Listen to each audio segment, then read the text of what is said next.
ఓం గణానాం త్వా గణపతిగం వవామహే కవిం కవీనాం ఉపవస్త్రవస్తమం జ్యేష్ఠరాజం బ్రహ్మణస్పదాన శృణ్వన్నోదవిస్సేదసాదనం ప్రణో దేవీ సరస్వతి వాజైర్వాజనేపతి ధీనామమిత్రయవతు గురుర్బ్రహ్మ గురుర్విష్ణుః గురుర్దేవో మహేశ్వరः గురుర్సాక్షాత్ పరర్బ్రహ్మ తస్మై శ్రీ గురవే నమః. సదాశివసమారంభం వ్యాసశంకరమధ్యమాం అస్మదాచార్యపర్యంతం వందే గురుపరంపరాం. నమస్తే అస్తు భగవన్ విశ్వేశ్వరాయ మహాదేవాయ త్రయంబకాయ త్రిపురాంతకాయ త్రికాగ్నికాలాయ కాలాగ్నిరుద్రాయ నీలకంఠాయ మృత్యుంజయాయ సర్వేశ్వరాయ సదాశివాయ శ్రీమన్మహాదేవాయ నమో నమః. విద్యాక్షమాలాశుకపాలముద్రాం రాజత్కరం కుందసమానకాంతిం ముక్తాఫలాలంకృతశోభితాంగిం బాలాం స్మరే వాంగ్మయ సిద్ధిహేతో. ఓం శ్రీ పరబ్రహ్మణే నమో నమః. బ్రహ్మవాక్కు కార్యక్రమానికి ప్రేక్షకులందరికీ స్వాగతం, సుస్వాగతం.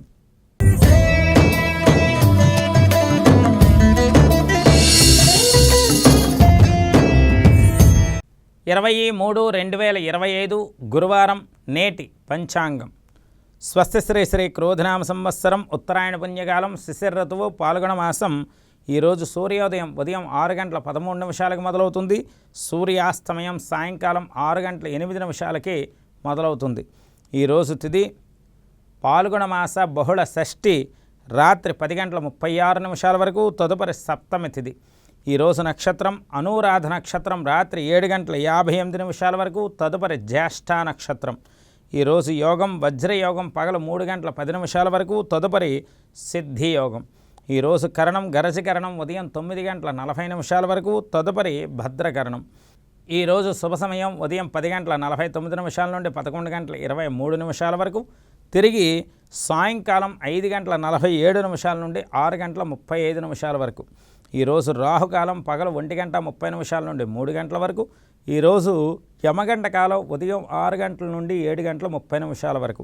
ఈరోజు దుర్ముహూర్తం ఉదయం 10 గంటల నుండి 10:48 వరకు, పునః మధ్యాహ్నం 2:48 నుండి 3:36 వరకు.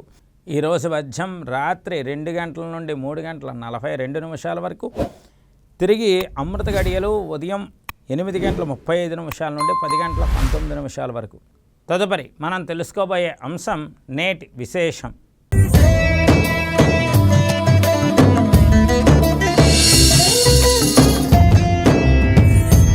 నేటి విశేషంలో మనం చెప్పుకునేటువంటి మొట్టమొదటి మాట ఈరోజు గురువుల యొక్క ఆరాధన. ఏమండి, మా జాతకంలో గురువు చాలా అద్భుతంగా ఉచ్చస్థితిలో ఉన్నారు, ప్రస్తుతం నాకు ఎటువంటి ఇబ్బందులే లేదు, నేను గురువుల్ని ఎందుకు సేవించాలి అనేటువంటి చాలామంది ధర్మ సందేహానికి ఒక్క విషయం, ఆ గురువు అంటే ఆ యొక్క జీవిత సాఫల్యానికి ప్రతీక. అందువల్ల గురువుని ఎప్పుడూ కూడా నిరంతరము కూడా తల్లిదండ్రులని ఎంత బాగా మనం ప్రేమించి, తల్లిదండ్రులని ఎంత బాగా గౌరవించి, తల్లిదండ్రుల ఆశీర్వచనం ఎంత బాగా కావాలని కోరుకుంటామో, పెద్దల ఆశీర్వచనం కోరుకుంటామో, ఖచ్చితంగా ఆ గురువు ఆశీర్వచనం దానికి 3 ఎక్కువగా కోరుకుంటూ ఉండాలి. గోడ దాపలేందే బంగారు పళ్ళానికి కూడా విలువ లేదు అని అంటారు.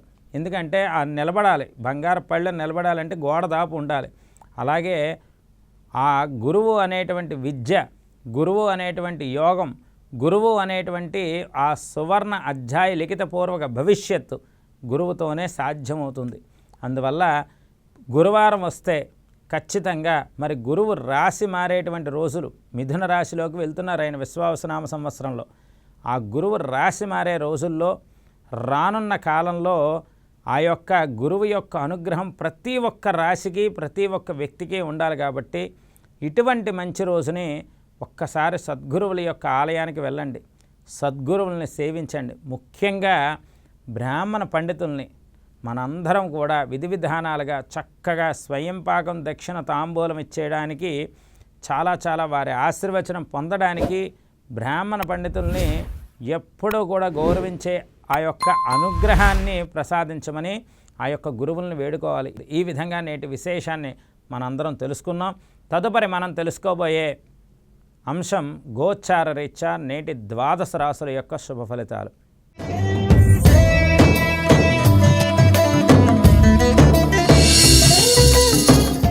ముందుగా మేషరాశి.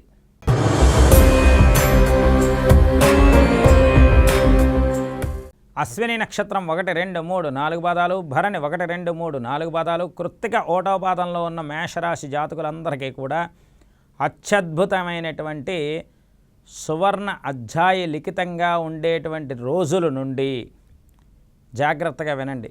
అత్యద్భుతంగా సువర్ణ లిఖిత అధ్యాయంగా ఉన్న రోజుల నుండి పరీక్షా కాలానికి వెళ్ళే రోజులు మొదలయ్యాయి. చాలా జాగ్రత్తగా ఉండవలసిన రోజులు ఈ యొక్క మేషరాశి వారికి మొదలయ్యే ఈ రోజు నుండి ఎక్కువగా.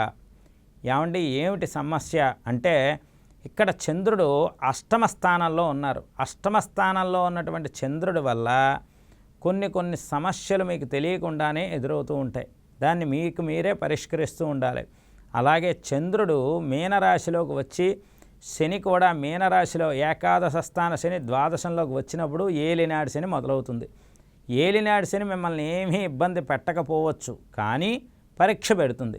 అందువల్ల ఇప్పటి నుండే ఈ యొక్క గురు సాంప్రదాయ విధానంలో చక్కగా దగ్గరలో ఉన్నటువంటి గురుదేవతల ఆలయానికి వెళ్ళి బ్రాహ్మణ పండితుల ఆశీర్వచనం తీసుకుని శనగల్ని దక్షిణతో సహా దానం ఇవ్వడం వల్ల మీకు అన్ని రకాలుగా శుభం జరుగుతుంది. జాగ్రత్త మాత్రం మేషరాశి వారికి చాలా అవసరం. తదుపరి మనం తెలుసుకోబోయే రాశి వృషభ రాశి.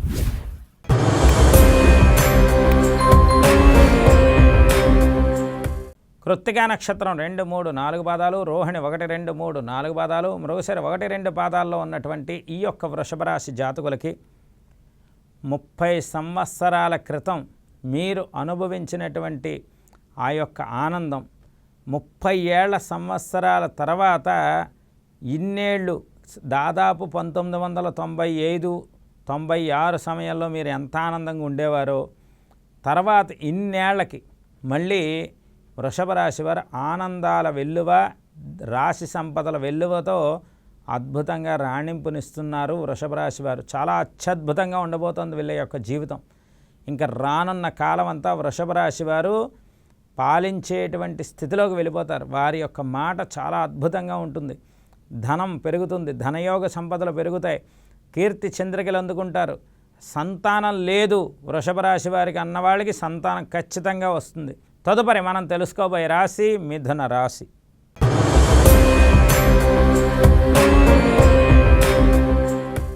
మృగశిర నక్షత్రం 3, 4 పాదాలు, ఆరుద్ర 1, 2, 3, 4 పాదాలు, పునర్వసు 1, 2, 3 పాదాల్లో ఉన్నటువంటి ఈ యొక్క మిథున రాశి జాతకులకి మరి కష్టాల యొక్క వెల్లువ నుండి సుఖాల యొక్క జీవనంలోకి అడుగుపెట్టబోతున్నారు ఈ యొక్క మిథున రాశి వారు. చాలా అప్రమత్తంగా ఉండవలసినటువంటి రోజుల నుండి సునాయాసంగా స్వేచ్ఛా జీవితంలోకి వెళ్ళబోతున్నారు ఈ యొక్క మిథున రాశివారు. ఈ యొక్క ప్రాతకాలంలో ఈ యొక్క బ్రహ్మవాక్కు కార్యక్రమంలో నేను చెప్పేది అక్షర సత్యంగా జరుగుతుంది. ఇందులో ఎటువంటి సందేహం లేదు. మిథున రాశి వారికి చాలా చాలా అత్యద్భుతంగా ఉండబోతోంది రానున్న రోజులు. వ్యాపారం పెరుగుతుంది, మీ యొక్క మాట పలుకుబడి పెరుగుతుంది. మీకు చేసేటువంటి అవమానాలు చేసినటువంటి వాళ్ళే మళ్ళీ మీ దగ్గరికి వచ్చి అయ్యా మాది పొరపాటు అయిందని చెప్పేటువంటి రోజులు వస్తాయి. గురువు యొక్క ఆరాధన చేసి చక్కగా మీకు దగ్గరలో ఉన్న గురు సాంప్రదాయ ఆలయాలకు వెళ్ళి శనగల్ని దక్షిణతో సహా దానం ఇవ్వండి.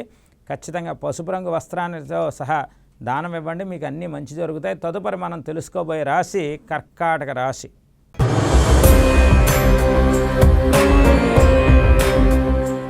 పునర్వసు నక్షత్రం 4వ పాదం, పుష్యమి 1, 2, 3, 4 పాదాలు, ఆశ్లేష 1, 2, 3, 4 పాదాల్లో ఉన్నటువంటి కర్కాటక రాశి జాతకులకి ఇక్కడ గురువు ఇచ్చేటువంటి అనుగ్రహం కర్కాటక రాశి వారికి ఇంత అంతా కాదు.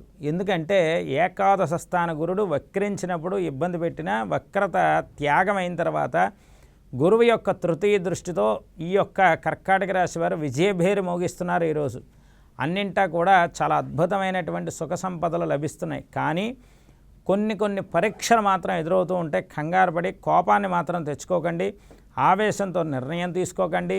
ఆలోచించి తీసుకున్న నిర్ణయం వల్ల మీ యొక్క వృద్ధి దినదినాభివృద్ధి జరుగుతుంది. గురు సాంప్రదాయ విధానంగా గురుదేవతల యొక్క ఆరాధన చేస్తూ దక్షిణామూర్తి ఆరాధన కనుక చేస్తే తిరుగులేని విజయ అవకాశాలు మీ వశం అవుతాయి. తదుపరి మనం తెలుసుకోబోయే రాశి సింహరాశి.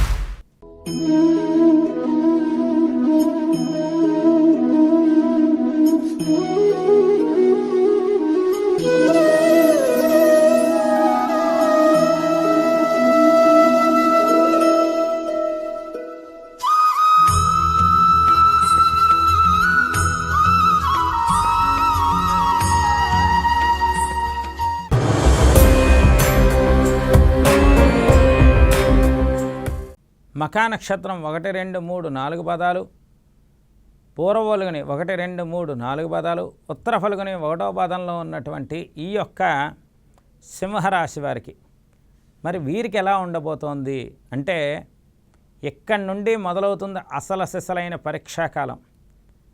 ఒక రకంగా సింహరాశి వారికి మనకి ఏంటంటే చేతిలో ధనం ఉంటుంది, కానీ ఆ ధనం మనకు నచ్చినట్టు ఖర్చు పెట్టుకోవడానికి లేదు. ఆ ధనం ఎక్కడికి వెళ్ళాలో అక్కడికి వెళ్ళిపోతుంది. అలాగే ఈ యొక్క సింహరాశి వారికి ఈ రోజు నుండి కొద్దిగా ఇబ్బంది కాలం అనే చెప్పాలి. ఇది ఎలా ఉంటుందంటే, వాస్తవికత అంటే మీ యొక్క సింహరాశి వారి యొక్క విలువ ప్రపంచానికి ఎంత, ప్రపంచంలో సింహరాశి వారికి ఉన్నటువంటి విలువ ఎంత అని చూపెట్టేటువంటి కాలం మొదలైంది. అందువల్ల ఆత్మవిశ్వాసం తగ్గనీయద్దు. ఎందుకంటే ఉగాది నాటికి 6 గ్రహాలు మీకు అష్టమ స్థానంలో ఉంటాయి. అందువల్ల అంటే ప్రతి గ్రహం కూడా పరీక్షా విధానంగానే ఉంటుంది.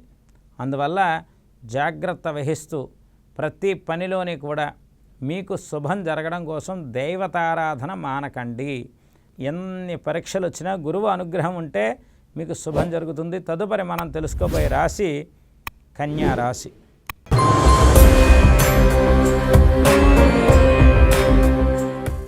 ఉత్తర ఫల్గుని నక్షత్రం 2, 3, 4 పాదాలు, హస్త 1, 2, 3, 4 పాదాలు, చిత్త 1, 2 పాదాల్లో ఉన్నటువంటి కన్యారాశి జాతకులకి గురువు యొక్క అనుగ్రహంతో దిగ్విజయ యాత్రలో ఉన్నటువంటి రాశి ప్రస్తుతం కన్యారాశి వారు మాత్రమే.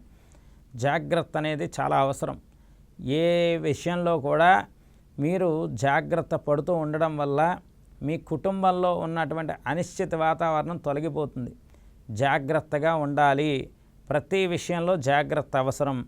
అలాగా ధన విషయంలో కూడా జాగ్రత్త అవకాశం చేసుకుంటూ మీరు వ్యవహారం చేసుకోగలిగితే మాత్రం ఖచ్చితంగా ధనయోగ లక్ష్మీదేవి మీ ఇంట సిరులు పొంగిస్తుంది. బాధ్యతలు, మీ పిల్లల బాధ్యతలు మీరు సక్రమంగా నిర్వహించేటువంటి తల్లిదండ్రులుగా మీకు మంచి పేరు ప్రఖ్యాతులు వస్తాయి. ఈ రోజు నుండి అన్నీ బాగుంటాయి. జాగ్రత్త వహిస్తూ గురువు యొక్క ఆరాధన చేయండి, మీకు కలిసి వస్తుంది. తదుపరి మనం తెలుసుకోబోయే రాశి తులారాశి.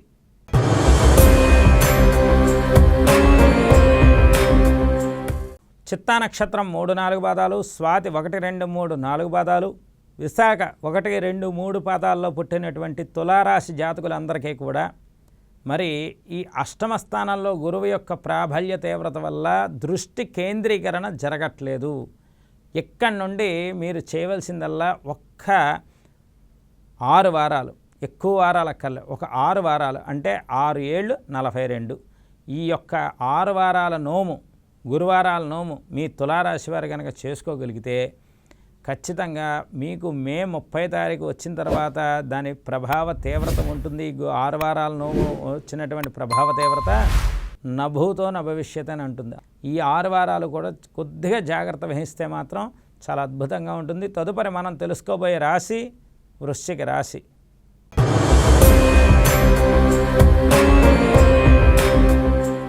విశాఖ నక్షత్రం 4వ పాదం, అనురాధ 1, 2, 3, 4 పాదాలు, జ్యేష్ఠ 1, 2, 3, 4 పాదాల్లో ఉన్నటువంటి వృశ్చిక రాశి వారికి రాశి చక్రంలో ఉన్న చంద్రుడు, సప్తమంలో ఉన్నటువంటి గురుడు కలిసి ఒక విశేషమైనటువంటి ధనయోగాన్ని, ఆనందాన్ని, విశేషమైనటువంటి గృహయోగాన్ని ఇవ్వడంలో ఎటువంటి సందేహం లేదు. చాలా మంచి కాలంగా వృశ్చిక రాశి వారికి ఈరోజు పరిగణించవచ్చు. కానీ వృశ్చిక రాశి వారికి ప్రస్తుతం అర్ధాష్టమ శని ఉన్నది.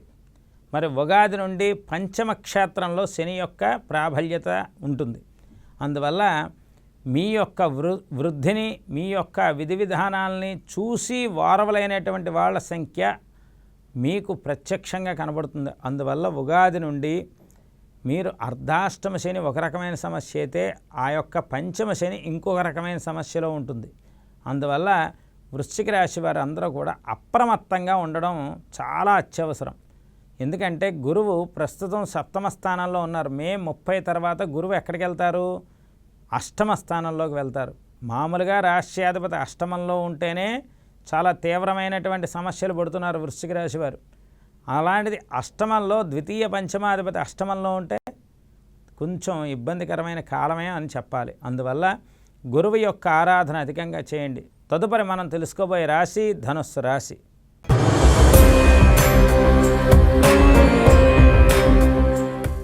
మూలా నక్షత్రం 1, 2, 3, 4 పాదాలు, పూర్వాషాఢ 1, 2, 3, 4 పాదాలు, ఉత్తరాషాఢ 1వ పాదంలో ఉన్నటువంటి ఈ యొక్క ధనుస్సు రాశి జాతకులందరికీ కూడా చాలా చాలా విశేషమైన విజయ అవకాశాలు అధికంగా ఉంటాయి. రాశి పెట్టుకోండి ధనుస్సు రాశి వారు. ఇందులో ఎటువంటి సందేహం లేదు. ధనుస్సు రాశి వారికి శని లోహమూర్తిత్వంలో సువర్ణమూర్తి అయిపోయాడు.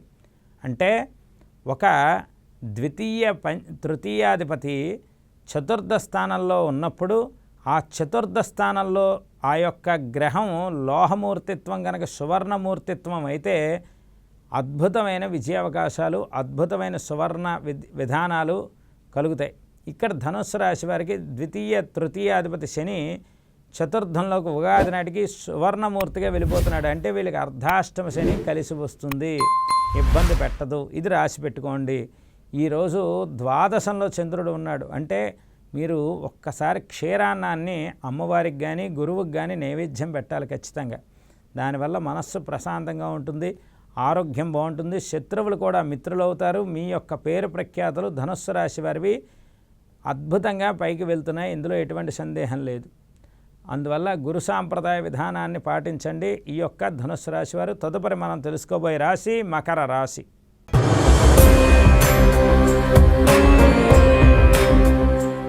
ఉత్తరాషాఢ నక్షత్రం 2, 3, 4 పాదాలు, శ్రవణం 1, 2, 3, 4 పాదాలు, ధనిష్ట 1, 2 పాదాల్లో ఉన్నటువంటి ఈ యొక్క మకర రాశి జాతకులందరికీ కూడా చాలా చాలా స్పీడ్గా వెళ్ళేటువంటి యోగం. ఇంకా రానున్న కాలమంతా వేగవంతంగా చాలా చాలా స్పీడ్గా వెళ్ళిపోతుంది. పనులన్నీ చకచకా పూర్తవుతాయి. అలాగే చేసే ప్రతి వృత్తిలోని కూడా అద్భుత విజయాల అవకాశం అధికంగా ఉంటుంది. చేసే ప్రతి పనిలోని కూడా మీ యొక్క ఆదరణ, అభిమానాలు, జనాదరణ యోగ్యంగా ఉంటాయి. అన్ని రకాలుగా మకర రాశి వారికి కలిసి వచ్చే రోజు. అందువల్ల చక్కనైనటువంటి శుభ పరిణామాలు పొందడం కోసం మకర రాశి వారు గురుదేవతల ఆలయానికి వెళ్ళి శనగలు దక్షిణతో సహా దానం ఇవ్వడం వల్ల చాలా అద్భుతంగా ఉంటుంది. తదుపరి మనం తెలుసుకోబోయే రాశి కుంభరాశి.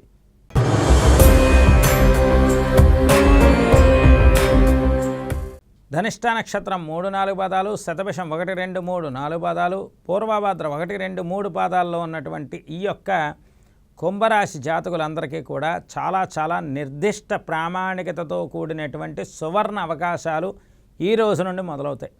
అందువల్ల చంద్రబలం అలాగే చాలా విశేషమైనటువంటి శుక్రబలంతో దూసుకుపోతారు కుంభరాశి వారు. చాలా అద్భుతంగా ఉంటుంది. ఇక్కడ ఈ యొక్క కుజుడు వీరిని చాలా సంరక్షిస్తున్నారు అని చెప్పుకోవచ్చు. రానున్న కాలం అంతా కూడా దిగ్విజయ యాత్రగా ఉంటుంది. ఏ పనైనా సరే అవలేలగా చేస్తారు కుంభరాశి వారు. జాగ్రత్త అవసరం. గురువుకి పాదాభివందనం చేసి గురు సాంప్రదాయ విధానంలో గురుదేవతల యొక్క ఆరాధన చేయండి, కలిసి వస్తుంది. తదుపరి మనం తెలుసుకోబోయే రాశి మీనరాశి.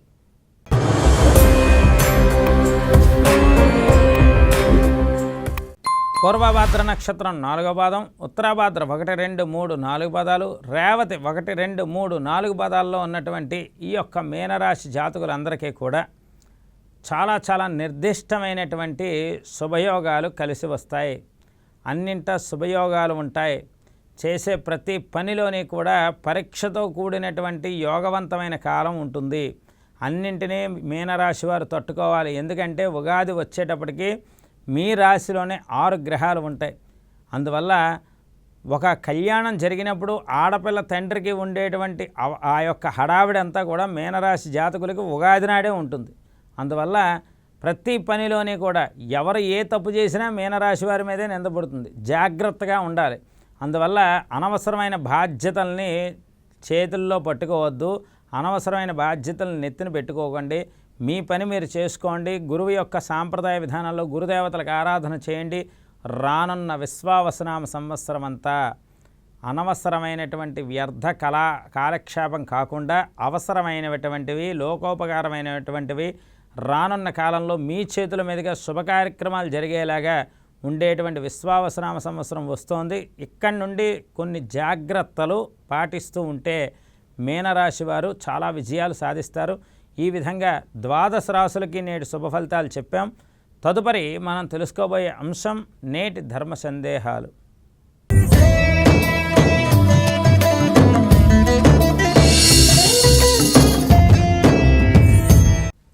ఓం ముక్తావిద్రమహేమనీలధవలశ్చాయేర్ముఖే స్త్రీక్షణై యుక్తాహం ఇందునిబద్ధరత్నమగడాం తద్వార్ధవర్ణాత్మికాం గాయత్రీం వరదాభయాంకుశాకుశుభ్రాం కపాలం గదాం శంఖం చక్రం అరారవిందయుగలం హస్తైర్వహంతీం భజే. యో దేవస్సవితా అస్మాకం ధియో ధర్మాదిగోచరాత్ ప్రేరయేత్ తస్యద్భర్గస్తవరేణ్యం ఉపాస్మహేత్. చాలామందికి జ్యోతిష్య శాస్త్రంలో ఉన్నటువంటి ధర్మ సందేహాల్లో భాగంగా ఆ యొక్క అమ్మవారి యొక్క ఆజ్ఞానుసారం ప్రతి ఒక్కరికి కూడా మా యొక్క గురుదేవుల పాదపద్మాలకు నమస్కరిస్తూ అందరికీ ముఖ్యమైనటువంటి ధర్మ సందేహాన్ని చక్కగా చెప్తాను, శ్రద్ధగా వినండి. చాలామంది ఈ మధ్యకాలంలో నన్ను చాలామంది అడుగుతున్నారు, అయ్యా షష్టగ్రహ కూటమి వస్తోంది, ఇదేమైనా ఇబ్బంది పెడుతుందా? షష్టగ్రహ కూటమి వస్తోంది, ఏదైనా మనకి ఇబ్బందులు వస్తాయా అని చాలామంది ఉంటుంది. గ్రహం మూలం ఇదం జగతు. శ్రద్ధగా వినండి. గ్రహం మూలం ఇదం జగతు. ఆ యొక్క గ్రహమే సర్వ జగత్తుకి కూడా మూలవంతమైనటువంటి మనుగడనిస్తుంది. అంటే ఈ యొక్క గ్రహస్థితి ప్రభావ తీవ్రత మానవ జీవన మనుగడ మీద, మనం పెరిగేటువంటి వాతావరణం మీద, మనం చేసేటువంటి వృత్తి ఉద్యోగాల మీద ఉండడం, ప్రభావం ఉండడం వాస్తవమే. కానీ దానికి ప్రతి ఒక్కరూ కూడా దైవాన్ని ఆశ్రయించాలి. భగవంతుణ్ణి నమ్మినవాడు ఎవ్వరికీ ఏ విధమైనటువంటి శక్తికి కూడా లొంగడు. భగవంతుడు మాత్రమే రక్షిస్తాడు. భగవంతుడే మనకు గురువు, భగవంతుడే మనకి తండ్రి, భగవంతుడే మనకి తల్లి. దీన్ని మీరు దృష్టిలో పెట్టుకుని ప్రతినిత్యం శివారాధన చేయండి, ప్రతినిత్యం అమ్మవారి ఆరాధన చేయండి, ప్రతిరోజు కూడా వెంకటేశ్వర స్వామి హరినామస్మరణ చేయండి, ప్రతి నిత్యం కూడా ఆ గోవిందుడి యొక్క నామస్మరణ సంకీర్తనలు చేయండి, ఆంజనేయ స్వామి హనుమాన్ చాలీసా చదవండి. ఏదో ఒక ధ్యానాన్ని అలవాటు చేసుకుని ప్రతినిత్యము ధూపదీప నైవేద్యాలు పెట్టి మాతాపితరులకి పితృయజ్ఞ కారకత్వంగా ఆబ్ధిక మంత్రాన్ని పెట్టి చక్కనైనటువంటి పితృరుణం తీర్చుకుంటూ, ఆ యొక్క ఋషి రుణం తీర్చుకుంటూ, దేవతల రుణం తీర్చుకుంటూ ఉన్నటువంటి వ్యక్తులకి షష్టగ్రహ కూటమి కాదు కదా, అష్టగ్రహ కూటమి కూడా ఏమీ చేయదు. మనం ధర్మబద్ధంగా ఉన్నావా లేదా, మన యొక్క విధి విధానాలు ధర్మబద్ధంగా ఉన్నాయా లేదా, ఇంతవరకే మీరు ఆలోచించండి. ఇవి షష్టగ్రహ కూటమి వచ్చినంత మాత్రాన సూర్యుడు తూర్పునున్నవాడు పడమర ఉదయించడు, పడమర ఉన్నవాడు దక్షిణానికి వెళ్ళిపోడు. ఎందుకంటే ఇదంతా కూడా జ్యోతిష్య శాస్త్రంలో ఇలాగ గ్రహాలు నడుస్తున్నాయి, ఈ రాశిలో ఈ గ్రహం ఉంది, ఇంతవరకే నమ్మండి. ఆ తర్వాత చెప్పిన పరిహారాలు చక్కగా చేసుకోండి. ఎందుకంటే చెప్పిన పరిహారాలు చక్కగా చేసుకోమని ఎందుకంటున్నామంటే, అక్కడ వచ్చే ఆపద కన్నా ఈ పరిహారంకి అయ్యే ఖర్చు ₹10 అయ్యేది పావలా అవుతుంది, దేవుడికి పెట్టింది మళ్ళీ వెనక్కి వస్తుంది అని చెప్పేటువంటి బ్రాహ్మణ పండితుల సూచనను పాటించండి. అంతేనే తప్ప కంగారు పడి వదంతులు నమ్మి అనవసరమైనటువంటి వ్యర్థ కాలక్షేపాలు చేస్తూ వ్యర్థ ప్రసంగాలు మాత్రం ఎవరూ చేయవద్దు. ఎందుకంటే షష్టగ్రహ కూటమి విశ్వావసనామ సంవత్సరంలో వచ్చింది అంటే ఖచ్చితంగా దాని ప్రభావ తీవ్రత అన్ని రకాలుగా కూడా మంచికే ఉంటుంది తప్ప చెడుకు ఉండదు. ఇది అక్షర సత్యం. ఎందుకంటే షష్టగ్రహ కూటమి పడడం మంచిదే, తప్పేమీ కాదు, దానివల్ల ఏ అనర్థాలు రావు. ఇది అక్షర సత్యం. చక్కగా జాగ్రత్తగా ఉండి అందరూ కూడా ఉగాది పండుగని అద్భుతంగా మనం విధి విధానాలతో చక్కగా చేసుకుందాం, ఆనందంగా ఉందాం. దేవతారాధనని మర్చిపోకుండా దేవతార్చన విధి విధానాలని పెద్దలు చెప్పిన విధంగా కుల సాంప్రదాయంగా మనం విందాం. రానున్న కాలం అంతా సువర్ణ భవిష్యత్తుగా ఉంటుంది. ఈ విధంగా నేడు ధర్మ సందేహాన్ని చక్కగా ముగిస్తూ రేపు బ్రహ్మవాక్కు కార్యక్రమంలో మీ అందరి యొక్క సౌభాగ్యాన్ని కోరుకుంటూ మహాలక్ష్మి ఆరాధన గురించి చెప్పుకుందాం. అందరి వరకు కూడా మనందరం కూడా శుభప్రదంగా ఉండాలని కోరుకుంటూ సర్వే జనా సుఖినో భవంతు. స్వస్తి.